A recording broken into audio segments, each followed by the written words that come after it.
بدترین ہے وہ فقیر جو کسی امیر کے دروازے پر جائے. لیکن اب امیروں کے دروازوں پر جا کر فقیری کے آڑ میں لوگ بڑے بڑے مفاد لے رہے ہیں. میں نے کہا فقیر وہ نہیں ہے. کیوں جی؟ فقیر تو حضرت میاں امیر قادری ہے. کیوں جی؟ ہاں جی، فقیر تو یہ لوگ ہیں کہ شاہ جہان ملنے کے لیے آیا تو آپ اوپر چڑھ گئے مکان کے اوپر، فرمایا شاہ جہان کو میں نے نہیں ملنا، تو نیچے دربان کھڑا کر دیا. تو یہ پڑھے لکھے حکمران تھے، ایسے تو نہیں تھے جن کو خاتم النبیین بھی نہیں پڑھنا آتا تھا، جن کو کل واللہ بھی نہیں پڑھنی آتی تھی، یا جن کو مقتضیات پڑھنا بھی نہیں آتا تھا. یہ ایسے تو حکمران تھے نہیں، یہ تو پڑھے لکھے لوگ تھے. تو نیچے سے کھڑے ہو کر شاہ جہان نے آواز لگائی. انہوں نے کہا در درویش دربان نبایت. انہوں نے کہا درویشوں کے دروازے پر چوکیداروں کا اور جناب یہ گارڈوں کا کیا مطلب ہے؟ تو حضرت میاں امیر نے اوپر سے آواز لگائی، فرمایا ببایت تاکہ سگے دنیا نہ آئے. فرمایا درویش کو ضرورت نہیں ہوتی دربان رکھنے کی، لیکن کبھی کبھی رکھنا پڑتا ہے تاکہ کوئی دنیا کا کتا نہ آ جائے. صوفی تو کسی کو کہتا ہی کچھ نہیں ہے. میں نے کہا شاہ جہان کو کیا کہہ دیا آپ نے؟ میری باتیں سمجھ. میں نے کہا دین پڑھا جو نہیں ہے. تم نے الف انار بے بکری پڑھی ہے نا، تم نے پڑھا ہوتا نا الف لام میم ذالک الکتاب لا ریب فیہ. الف انار بے بکری پہ پنکھے سے یہی کچھ آتا ہے. ہاں آپ نے فرمایا اس لیے کھڑا کیا تاکہ دنیا کا کتا نہ آ جائے. اور مولا علی نے مؤذن کو کیا کہا؟ علی مرتضیٰ من تے مؤذن کا نماز کا ٹائم ہو گیا، فرمایا بیٹھ جاؤ. جب وہ دوبارہ آیا تو فرمایا بیٹھ جا. تیسری بار آیا کہتا نماز کا ٹائم ہو گیا. تو مولا علی نے کیا فرمایا؟ ھذا الکلب یعلمنا السنہ. فرمایا یہ کتا ہمیں سنت سکھانا چاہتا ہے. ہم نے نماز حضور کے ساتھ پڑھی ہے، علی کو پتہ ہے نماز کب پڑھانی ہے. یہ ہمیں پھس پھسی باتیں نہ بتایا کرو، ہم نے پڑھی ہوئی ہے، یہ چیزیں رکھی ہوئی ہیں. مانتے کوئی نہیں، لیکن کم از کم تھوڑے جو پڑھے ہوتے ہیں. مانتے کوئی نہیں، مانتے ایک کو گالتے انی احب اللہ و رسولہ. ہمیں مان اس بات پر ہی ہے کہ ہم اللہ رسول سے محبت کرتے ہیں. لیکن یہ بات ہے کہ پھر آپ نیچے آ گئے. شاہ جہان نے بڑیاں منتیں کی تھیں. اے نہیں کہ بندہ چل کے تو انہوں نے درباراں جا کے کہے ماشاءاللہ ماشاءاللہ ماشاءاللہ. میں نے نہیں پڑھا ایسا فقیر. ہاں نہیں پڑھا، واقعی نہیں پڑھا. ہاں جی، فقیر وہ ہوتا ہے جس کے گھر باورچی خانے کا کھانا جہانگیر کہے. جب گزریا نا اتو سرحد دے قریب تو فوج دے نال تے حضرت امام ربانی فرمایا میں تیری تے نال پوری فوج دی میں دعوت کرنی. تے امام ربانی اپنے فقیراں نو فرماؤ سارا لنگر پانی پکا کے دیو جہانگیر نو. جہانگیر جدوں کھا دیا نا تو پھر انگلیاں بھی کٹ کٹ کے کھائے. کہنا بڑا مزدار ہے. حضرت کمال ہو گئی، حضرت کمال ہو گئی. کہے حضور اے جا کھانا تے میں شاہی باورچی کدے نہیں کھادا، اے سرحد دی درگاہ وچ ایڈا مزدار کھانا پکدا. آپ نے فرمایا فقیر ہے، بس اللہ کا دیا ہوا مال ہے، کرتے رہتے. اس نے کہا حضور میری ایک آرزو ہے. فرمایا بادشاہ فقیر اس کو کہتے ہیں.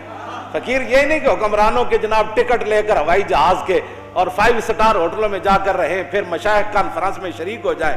فقیر وہ نہیں ہے. فقیر وہ ہے جو امام ربانی ہے، جس کے دروازے پر وہ جہانگیر چل کے آئے. میں فقیری اس کو کہتے ہیں. وہ کہنے لگا حضور جتنے باورچی ہیں نا تسی اے میرے شاہی باورچی خانے بھیج دو، میں انہوں دگنی تنخواہ دیاں گا. امام ربانی فرمایا میں باورچی تے بھیج دیاں گا، لیکن یہ کھانا صرف سرحد دی درگاہ تے پک سکتا. یہ ہمارے فقیر گزرے ہیں. یہ کیا فقیری ہے؟ وہ حکمران بلائیں تو ٹکٹ لے کر دوڑتے چلے جاؤں کہ ماشاءاللہ آپ کے دور میں شیر اور بکری ایک جگہ پانی پی رہی ہے. آپ کے دور میں تو دودھ کی نہریں میں خرچ. خدا کا خوف کرو، ڈرو خدا سے، ہوش کرو، کچھ مکر و ریا سے کام نہ لو. یا اسلام پہ چلنا سیکھو یا اسلام کا نام نہ لو. حضرت میاں امیر تھلے آئے تو شاہ جہان نال ملاقات ہوئی. تو آپ دا ایک مرید اتنا سارا سونا ڈلی نے آ کے انہیں اپنے پیران نظرانہ پیش کی تھی، نظر پیش کی تھی. تو شاہ جہان کہانی کہانی آکھنا ویکھن لگ پیا. کہانی آکھنا انہیں جدوں ویکھیا نا تو آپ نے فرمایا گفت شیخ این زر حق کے سلطان ماست. حضرت میاں امیر فرمان لگے او میرے مریدا اے سونا مینوں نہ دے، اے شاہ جہان نو دے دے. میں کہا حضور میں تواڈے واسطے لے آیا. فرمایا آن کے در پیراہن شاہی گداس. فرمایا شاہی لباس پیا لیکن اندروں بھکھا ہی ہے، انہوں دے. اس واسطے حضرت امام ربانی مجدد الفسانی شیخ احمد سرہندی حاضر ہوا میں شیخ مجدد کی لاد پر. جدد یجدد تجدیدا فهو مجدد وجدد یجدد تجدیدا فذاک مجدد لم یجدد لم یجدد لا یجدد لا یجدد لن یجدد لن یجدد لا یجددن لا یجددن لا یجددن لا یجددن الامر منه جدد لتجدد لیجدد لیجدد والنهی عنه لا تجدد لا تجدد لا یجدد لا یجدد الظرف منه مجدد مجددان مجددات قوموں کی تقدیر وہ مرد درویش. اقبال بولیا کہنے لگا قوموں کی تقدیر وہ مرد درویش جس نے نہ ڈھونڈی کبھی سلطان کی درگاہ. ہاں اقبال کہندا ہے قوموں کی تقدیر وہ صوفی ہوتا ہے جو حکمرانوں کے دروازوں پر نہیں جاتا اور انہاں دیاں چاپلوسیاں نہیں کرتا اور انہاں نال ملاقاتاں کر کے دندلیاں نہیں کٹدا. سمجھ آئی؟ حضور محبوب سبحانی کیوں جی ہاتھ جناب خون نہیں کٹ دیتا اشرفیاں اینج اینج دو میں پکڑ کے آپ نے خون کٹ دیتا. فرمایا لوگوں کا خون چوس کر مجھے نذرانے دیتا. فقیری فقیر اس کو کہتے ہیں. ہاں یہ فقیری نہیں ہے حکمرانوں کی طرف. فقیر امام ربانی مجدد الفسانی. میں کہا اقبال اور تم بولو یار ساڑیاں گلنا چھڑ تم تے یورپ جو پڑھ کے آیا تم قبر تے جا کے کی ویکھیا. کہنے لگا حاضر ہوا میں شیخ مجدد کی لحد پر.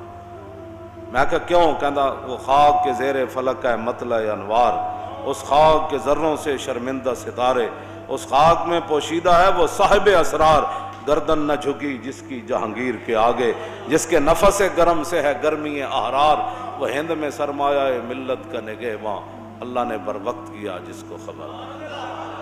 کیوں جی نیٹشے جرمنی کا مجذوب نیٹشے ادھے تے اقبال بڑی لمبی نظم لکھی. آخر تے جا کے کہندا او بلا درمان وطا اللہ نرفت از مقام عبدہ بے گانا رفت کاش بودے در زمان احمد تا رسید بر سرور سرمد. اقبال کہندا نیٹشے جڑا سی او بلا درمان وطا اللہ نرفت. او کہندا او لا الہ تک تے پہنچیا لیکن الا اللہ تک نہ پہنچیا. او بلا درمان وطا اللہ نرفت از مقام عبدہ بے گانا رفت. کہنے لگا اللہ نو نہ منیا ملد ہو کے چلا گیا کاش بودے در زمان احمد تا رسید بر سرور سرمد. اقبال کہندا ہائے افسوس مینوں بڑا افسوس ہے کاش کے مجدد الفسانی دے زمانے چ ہوندا. بڑا فلسفی سی نا بڑا فلسفی. آپ نے فرمایا کہ امام ربانی نے وہ ہاتھ پکڑ کے انہوں رب تک پہنچا دینا سی. ایک گل کی تھی اقبال نے کلندر لاہوری نے لیکن اس وقت تک کی تھی جدوں تک امام ربانی دی قبر انور تے حاضر نہیں ہویا. اس وقت تک کی تھی تے جدوں حاضر ہویا نا امام ربانی تے پھر وہ تو فیض لے کے نکلیا باہر تو پھر اقبال تے اقبال ہے پھر باہر نکل کے کہندا اگر ہوتا وہ مجذوب فرنگی اس زمانے میں اگر ہوتا وہ مجذوب فرنگی اس زمانے میں تو اقبال اس کو سمجھاتا مقام کبریا کا. کہندا امام ربانی دی تے بہت وڈی شان ہے کاش کے میرے دور چ ہوندا تے میں وہ ہاتھ پکڑ کے انہوں رب تک پہنچا دینا.